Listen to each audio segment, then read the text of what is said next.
بسم الثلاثي بسم الله ووالد ومنفس قدوس أحد أملاك بسم الله ووالد ومنفس قدوس أحد أملاك بسم الله ووالد ومنفس قدوس أحد أملاك آمين.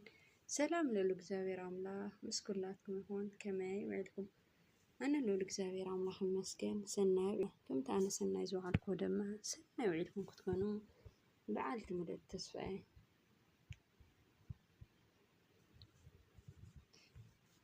ሓደ ኣቦ ናብ ርሕቕ ዝበለ ቦታ ክጓዓዙ ምስ ጀመሩ ኣብ ፍርቂ መንገዲ ምስ በፅሑ ጫማኦም ኣሪጉ ስለ ዝነበረ እታ ናይ የማን እግሮም ጫማ ተበንጠሰት። ጫማኦም ምስ ተመንጠሰት እታ ኣምላኽ እንታይ እየ ጌረካ ጉዕዘይ ብሰላም ዘይትፈፅመኒ ኢሎም ንኣምላኽ እንዳኣማረሩ ጫማኦም ንክዕርዩ ጨርቂ ወዲ ጨርቂ ሃሰስ ክብሉ ብርክት ዝበለ ደቃይቅ ወሰዱ። ድሕሪ ጫማኦም ምዕራይ እንደገና ጉዕዞኦም ጀመሩ። ቁሩብ ስጉም ምስ ኣበሉ እታ ሒዞማ ዝነበሩ ቦርሳ ርዝን ስለ ዝነበረት ተበንጠሰት። ሕጂ እሞ ንኣምላኽ ዘማረርዎ ክነግረኩም ኣይክእልን እየ። ብጣዕሚ እዮም ንኣምላኽ ኣማሪሮሞ።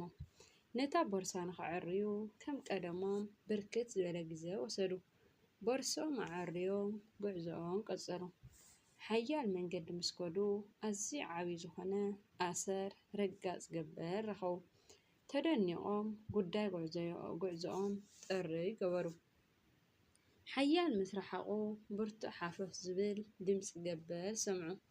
ንድሕሪት ገፆም ግልፅ እንተበሉ በቲ ርጋፅ ገበል ዝረኸብሉ መንገዲ ክንድዚ ክብልዎ ዘይኽእሉ ዓብይ ገበል ዝባላዕ ደልዩ ኣብ ጥሜት ከም ዘሎ መልሓሱ እንዳበርበረ ካብቲ ኩነታት እቲ ተዓዘቡ። ዓብይ መፍርሒ ድማ እቶም ኣቦ ዘይፈልጡ ነይሮም እምበር እቲ ገበል ካብ ነፍሲ ወከፍ 15 ደቃይቅ እዩ እቲ መንገዲ ዝሓልፍ ነይሩ።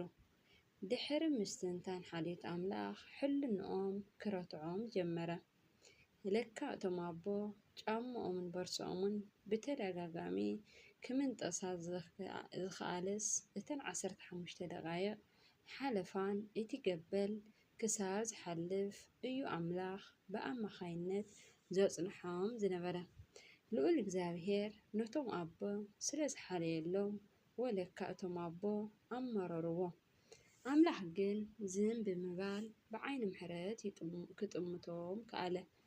ኣየ ጎይታኮ ኣይሁድ ክገርፍዎ ዝም፣ ክፀፍዕዎ ዝም፣ ትፍታሕ ክገብርሉ ዝም፣ ክነማርሮ ከለና ዝም። ከም እግዚእነ ኢየሱስ ክርስቶስ ኣምላኽ ማንም የለን። ክብሪ ንስሙ ይኹን። ኣሕዋተይ ንቅድሚት ኣብ ንጓዓዘሉ ግዜ እቲ ብቅድመና ዝፀንሐና ነገር ስለ ዘይንፈልጥ ብዝኾነ ዘጓነፈና ግዝያዊ ችግር ንኣምላኽ ኣይነማርር። ምክንያቱ ብቅድሜና እንታይ ከም ዝፀንሐና ንሕና ዘይኮነስ ልዑል እግዚኣብሔር እዩ ዝፈልጥ። ናይ ሎሚ ዛንታና ኣብዚ ይፍፀም። ወስብሐት ለእግዚአብሔር ወለወላዲቱ ድንግል ወለመስቀሉ ክቡር። ይትአኮት ወይትሰባህ ስሙ ለእግዚአብሔር አምላከ አበዊነ አሜን።